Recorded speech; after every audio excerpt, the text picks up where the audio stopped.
చిన్నాభిన్నమవుతాయి అన్నదానికి ఉదాహరణ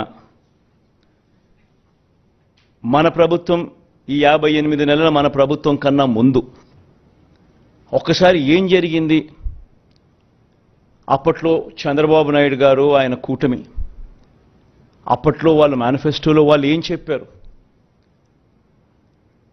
వాళ్ళు చేయని కారణంగా ప్రజల బ్రతుకులు ఏ రకంగా చిన్నాభిన్నమయ్యాయి అన్నది ఒక్కసారి గమనించాల్సిన అవసరం కూడా ఉంది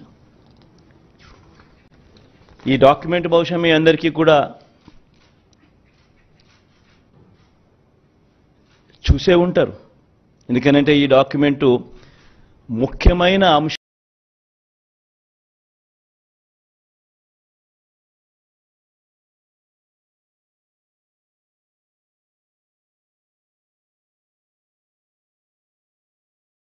అంశాలు అని అంటూ 2014లో సాక్షాత్తు ఇదే ముగ్గురు ఇప్పుడున్న ముగ్గురే కూటమిగా ఏర్పడి ముగ్గురు ఫోటోలు పెట్టి కింద చంద్రబాబు నాయుడు గారి సంతకం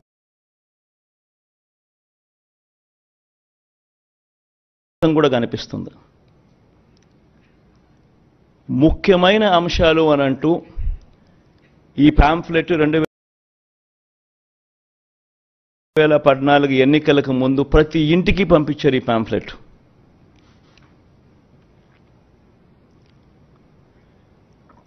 ప్రతి ఇంటికి పంపించిన ఈ పాంఫ్లెట్ను చూసి వీళ్ళిచ్చిన టీవీలలో వీళ్ళిచ్చిన అడ్వర్టైజ్మెంట్లను చూసి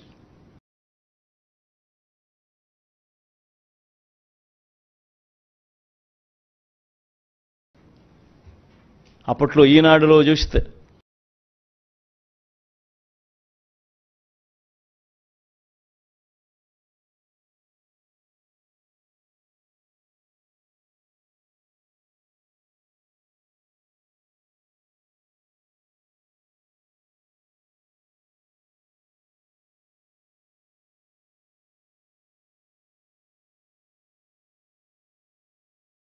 ఆంధ్రజ్యోతిలో చూసిన ఏబిఎన్లో చూసిన టీవీ5లో చూసిన అడ్వర్టైజ్మెంట్లు కూడా ఊదరగొట్టేవాళ్ళు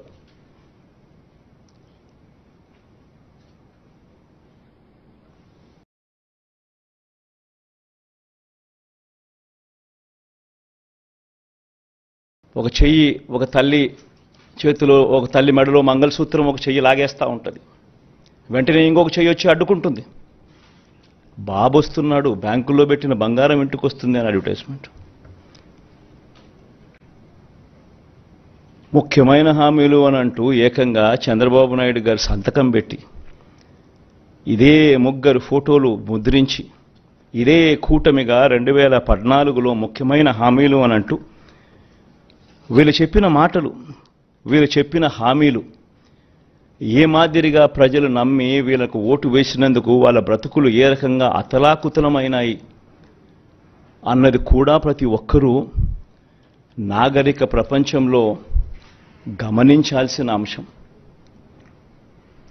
ఎందుకంటే ఒక రాజకీయ నాయకుడు ఒక రాజకీయ పార్టీని నమ్మి ప్రజలు ఓట్లేస్తారు వాళ్ళు చెప్పే ఈ మేనిఫెస్టోను చూసి ప్రజలు ఓట్లేస్తారు వేసిన తర్వాత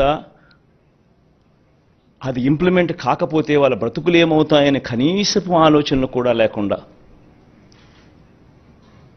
రాజకీయాలు చేయడం మొదలు పెడితే బ్రతుకులు ఎలా ఉంటాయి ఇందులో చెప్పిన ముఖ్యమైన అంశాలు రైతుల రుణమాఫీపై మొదటి సంతకం చేస్తానన్నారు మరి 87,612 కోట్ల రూపాయలు రుణమాఫీ అయిందా ప్రతి సిద్ధం సభలోనూ ఈ ప్రశ్నలు నేను వేస్తా వస్తున్నా పొదుపు సంఘాల రుణాలు పూర్తిగా రద్దు చేస్తామన్నారు 14,205 కోట్ల రూపాయలు డ్వాక్రా సంఘాలకు పొదుపు సంఘాలకు రుణాలు మాఫీ చేస్తామన్న సొమ్ము ఒక్క రూపాయైనా మాఫీ చేశారా ఇంకా ముందుకు పోతే వీళ్ళ ముఖ్యమైన హామీలంటూ ఇంకా ముందుకు పోతే ఆడబిడ్డ పుట్టిన వెంటనే మహాలక్ష్మి పథకం కింద 25,000 రూపాయలు బ్యాంకులో డిపాజిట్ చేస్తామన్నారు 25,000 కదా దేవుడు ఎరుగు. ఒక్క రూపాయి అయినా డిపాజిట్ చేశారా? ఇంకా ముందుకు పోతే ముఖ్యమైన హామీలు ఇవన్నీ. ఇప్పుడు సూపర్ 6, సూపర్ 7 అంటా ఉన్నట్టుగానే ఆ రోజుల్లో ముఖ్యమైన హామీలు అంటూ తాను చెప్పిన మాటలు ఇవన్నీ. ఇంకా ముందుకు పోతే ఇంటింటికి ఒక ఉద్యోగం ఇస్తాం, ఉద్యోగం ఇవ్వలేకపోతే ఇంటింటికి నెలకు 2,000 రూపాయలు నిరుద్యోగ భృతి. 5 సంవత్సరాలు అంటే 60 నెలలు ఇంటూ నెలకు 2,000 రూపాయలు అంటే 1,20,000 రూపాయలు. ఏ ఇంటికి ఇచ్చారు 1,20,000 రూపాయలు? పిల్లల జీవితాలతో ఆడుకున్నారు. అర్హులైన వారందరికీ 3 సెంట్ల స్థలం, పక్కా ఇల్లు అన్నారు, కట్టుకునేందుకు పక్కా ఇల్లు అన్నారు. 3 సెంట్ల స్థలం కదా దేవుడు ఎరుగు. కనీసం 1 సెంటు స్థలమైనా ఏ ఒక్కరికైనా ఇచ్చారా? ముఖ్యమైన హామీలు ఇవన్నీ. నేను చదివే ప్రతి అంశము కూడా ఆయన సంతకం పెట్టి 3 ఫోటోలు పెట్టి ఇంటింటికి పంపించిన ఈ పాంఫ్లెట్లో నుంచి ముఖ్యమైన హామీలు అని అంటూ వీళ్ళు రాసిన హామీలే నేను చదువుతా ఉన్నా. 10,000 కోట్లతో బీసీ సప్లాన్ అన్నారు. చేనేత, పవర్ లూమ్స్ రుణాల మాఫీ అన్నారు. అయ్యాయా? ఉమెన్ ప్రొటెక్షన్ ఫోర్స్ ఏర్పాటు చేస్తామన్నారు. చేశారా? సింగపూర్కు మించి అభివృద్ధి చేస్తామన్నారు. జరిగిందా? ప్రతి నగరంలోనూ హైటెక్ సిటీ నిర్మిస్తామన్నారు. విజయవాడలో కనిపించడం లేదు. తాడేపల్లి కథ దేవుడు ఎరుగు, ప్రతి నగరం కథ. కనీసం విజయవాడలో కనిపించడం లేదు. ప్రతి నగరం అన్నారు. నేను చెప్పేది ఒకటి, ప్రజలు మిమ్మల్ని నమ్మి మీకు ఓట్లు వేస్తే ముఖ్యమైన హామీలు అని అంటూ మీరు చెప్పిన వీటి పరిస్థితుల్లో కనీసం ఇందులో ఒక్కటంటే ఒక్క హామీ అయినా నెరవేర్చారా? పోనీ ప్రత్యేక హోదా అయినా తెచ్చారా?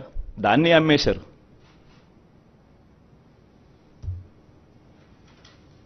అదే నోట్తోనే ప్రత్యేక హోదా ఏమైనా సంజీవినా అని చెప్పి మళ్ళీ వెటకారం కూడా చేశారు. నేను చెప్పేది ఒకటి, ప్రతి మాట రాజకీయ నాయకుడు ఒక విశ్వసనీయత కోల్పోతే, రాజకీయాలలో విశ్వసనీయత అన్న పదానికి అర్థం లేకపోతే రాజకీయాలు ఎందుకు చేస్తూ ఉన్నాం? ఎవరి కోసం చేస్తూ ఉన్నాం? దేనికోసం చేస్తూ ఉన్నాం? చనిపోయిన తర్వాత ప్రతి పేదవాడి గుండెల్లో, ప్రతి ఇంట్లో మన ఫోటో ఉండాలి, ప్రతి గుండెలో మన ఫోటో ఉండాలి అనే తాపత్రయం లేనప్పుడు రాజకీయాలు ఎందుకు చేయాలి?